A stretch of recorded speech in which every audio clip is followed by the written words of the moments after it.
ఇంకొక పార్టీలోకి వెళ్ళాలి, దానికి కారణాలు అది కోమటిరెడ్డి బ్రదర్సా, రేవంత్ రెడ్డా, లేకపోతే ఇంకెవరా, అక్కడ రాజకీయ లోపాలనా? నేను అడుగుతోంది అన్ని కలిపి వెళ్ళడానికి ముందు మీలో జరిగిన అంతర్మథనం ఏంటి? అసలు ఎందుకు నిర్ణయం తీసుకోవడం చాలా కష్టం శ్రవంతి, నిర్ణయం తీసుకోవడం కాదు. నేను ఆ రోజు పొద్దున్న పార్టీ మారడానికి వెళ్ళిన సమయంలో కూడా నాకు కాల్స్ వచ్చినప్పుడు కూడా నేను అప్పుడు ఆలోచించింది ఒకటి, నేను ఏ రోజు కూడా నాతో పాటు వచ్చిన వాళ్ళు స్వచ్ఛందంగా వచ్చారు. నేను ఎవరిని నువ్వు రా నాతో పార్టీలోకి నేను ఎవరిని అడగలేదు.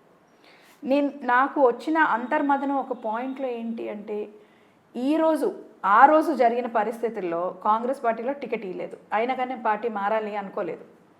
అనుకోని టైంలో ఎవరు తల తోకలేని వాళ్ళని ఎవరెవరో తీసుకెళ్తున్నావు, రాహుల్ గాంధీ వచ్చాడని కల్పిస్తున్నావు, ఈ పెద్ద లీడర్లు వచ్చారు అని చెప్పి పెద్ద లీడర్లు ఫోన్ చేసి మాట్లాడుతున్నారు అంటే ఇది ఎక్కడ పోదు, ఇక్కడే పడి ఉంటుంది ఇంతే కదా అన్నట్టుగా నన్ను తీసుకున్నారా?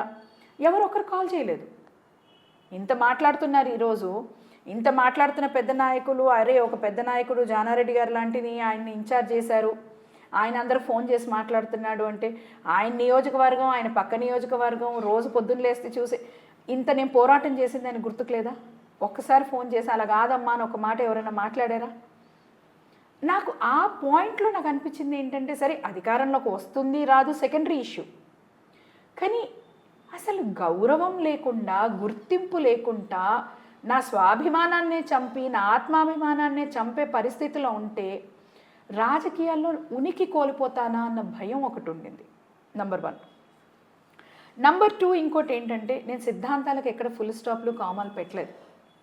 నేను బీఆర్ఎస్ పార్టీలో జాయిన్ అయిన రోజు కూడా, నేను అందరినీ కలిసిన రోజు నేను చెప్పాను, మీరందరు నా దగ్గరికి నేను గోవర్ధన్ రెడ్డి గారి కూతురనే వస్తున్నారు, నేను గోవర్ధన్ రెడ్డి గారి కూతురుగానే చెప్తున్నాను, నేను నా ప్రిన్సిపల్స్ నుంచి ఎక్కడ డీవియేట్ అవ్వను.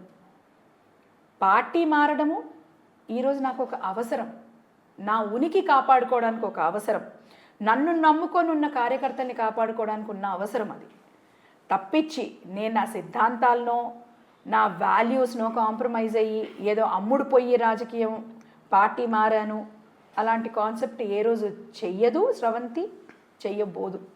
ఎందుకంటే తన సిద్ధాంతాలకు అది కంప్లీట్లీ విరుద్ధం. కానీ కొన్నిసార్లు తప్పని పరిస్థితుల్లో కొన్ని నిర్ణయాలు తీసుకోవాల్సి వస్తుంది. అది కరెక్ట్ నిర్ణయమా రాంగ్ నిర్ణయమా అది ఎప్పుడు కాలమే చెప్తుంది, దానికి ఓపిక పట్టాలి. కోమటిరెడ్డి బ్రదర్స్ అనేవాళ్ళు మీ రాజకీయ జీవితంలో ఎలాంటి పాత్ర పోషించారో మీకు అనిపిస్తుంది? చాలామంది నాకేం చెప్తారు, వాళ్ళు నిన్ను అడుగడుగునా తొక్కేశారు అంచేశారు అని. నేను దాన్ని ఎట్లా చూస్తానంటే, అడుగడుగునా నాకు ఒక ఛాలెంజ్ పెట్టి నువ్వేంటో నిరూపించుకో అన్నారు. వాళ్ళు ఇచ్చిన ఆ దాంట్లోనే స్రవంతి అనే ఒక నాయకురాలు ఈరోజు తయారై బయటకు వచ్చిందని నేను నమ్ముతాను. ఇండివిజువల్గా వచ్చిందంటారా ఇప్పుడు స్రవంతి? తప్పకుండా వచ్చింది. పాల్వాయి గోవర్ధన్ రెడ్డి గారు అనేది నా ఊపిరి, నా శ్వాస, నా జీవితంలో నన్ను చూస్తే నాకంటే ముందు మీకు కనపడే వ్యక్తి ఆయన.